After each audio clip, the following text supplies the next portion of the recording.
Read me carefully. We split the tutorial in a small parts to keep learning and practices easily. Watch all from playlist. দেন কোনো সমস্যা নাই, ঠিক আছে। গুগলের কাজ হচ্ছে জাস্ট শব্দগুলো আছে কিনা, কোথায় কোন সিরিয়ালে কোনটা আগে কোনটা পরে, এগুলো গুগল বা কোনো সার্চ ইঞ্জিন এগুলো বোঝে না। জাস্ট আপনার কিওয়ার্ডটা থাকলেই হয়েছে, সেটার কোনো মানে আমরা আসলে এটা মানুষ পড়বে সেজন্য সুন্দর করে সাজাতে চেষ্টা করি, কিন্তু সার্চ ইঞ্জিনের ক্ষেত্রে এগুলো কোনো ব্যাপার না, কোনো ম্যাটার না। আমরা যখন অপটিমাইজ করব, কাউকে র্যাঙ্ক করব, তখন এগুলো আমরা এতটা ধার না ধারলেও চলবে, এগুলা পরে আপনারা আরো ক্লিয়ার হবেন। এখন আপাতত এতটুকুই মনে রাখেন, ঠিক আছে। আর ডেসক্রিপশনটা এই যেটা টাইটেল আমরা লিখবো সেটা সবসময় চেষ্টা করবেন 60টা শব্দের ভিতরে, খুব বেশি আবার লং করলে ওটা পছন্দ করে না।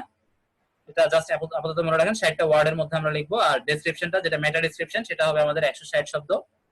আচ্ছা, ঠিক আছে, আপাতত এটা মনে রাখেন। ট্যাগ এবং মেটা ট্যাগের উপযুক্ত ব্যবহার, এগুলো আমরা পরে যখন প্র্যাকটিক্যালি কাজ করব তখন আরো ক্লিয়ার হবো। এরপর আসেন 5 নাম্বার যেটা পয়েন্ট, সেটা হচ্ছে ইউআরএল এর কাঠামো।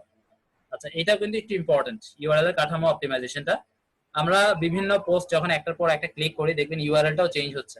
অনেকে ইউআরএল অপটিমাইজ করতে পারে, আবার অনেকের ইউআরএল বিল্ট ইন যেটা আসে অনেক লং, ওইটাই রয়ে যায়, কিন্তু এটা সুন্দর নয় এবং সার্চ ইঞ্জিন এটা মোটেও পছন্দ করে না। আর ইউআরএলটা অপটিমাইজ ম্যাক্সিমাম সাইটে ইউআরএলটা কি হবে সেটা আপনি নিজেই চুজ করে দেওয়ার একটা অপশন থাকে, সেটা আমরা যখন করব তখন দেখবো। আপাতত এতটুকু মনে রাখেন যে ইউআরএলটাকে কখনো আমরা বিল্ট ইন যেটা ডিফল্টলি আসবে সেটা রাখবো না, এটা আমরা অবশ্যই কি করব, পোস্টের যেটা টাইটেল সবসময় খেয়াল করবেন, পোস্টের মূল টাইটেলটা কি, সেই টাইটেলটার মাধ্যমেই বা সেই টাইটেলটাই আপনি ইউআরএল হিসেবে ইউজ করবেন, ঠিক আছে। এরপর আসেন অফ পেজ এসইও।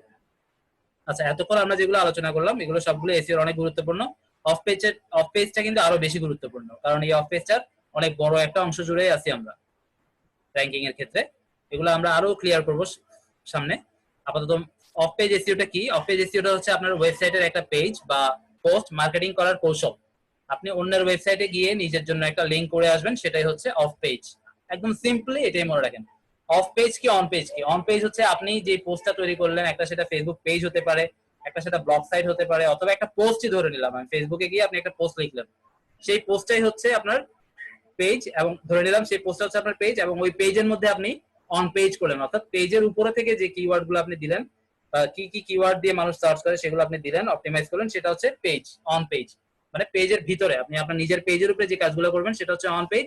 আর এটার বাইরে আপনি আপনার পেজটা মার্কেটিং করার উদ্দেশ্যে বা র্যাঙ্কিং করার উদ্দেশ্যে বা প্রচার করার উদ্দেশ্যে আপনি যাই করবেন, অন্য সাইটে যান বা যেখানে যা করেন না কেন, সব হবে অফ পেজ। সিম্পলি এভাবে মনে রাখেন।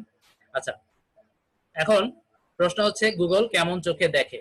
আচ্ছা, আমি আরেকবার একটু আমাদের দেখি কে কে আসছে, অনেকে আসছে, আমি একটু অ্যাডমিট করিয়ে দিই সবাইকে।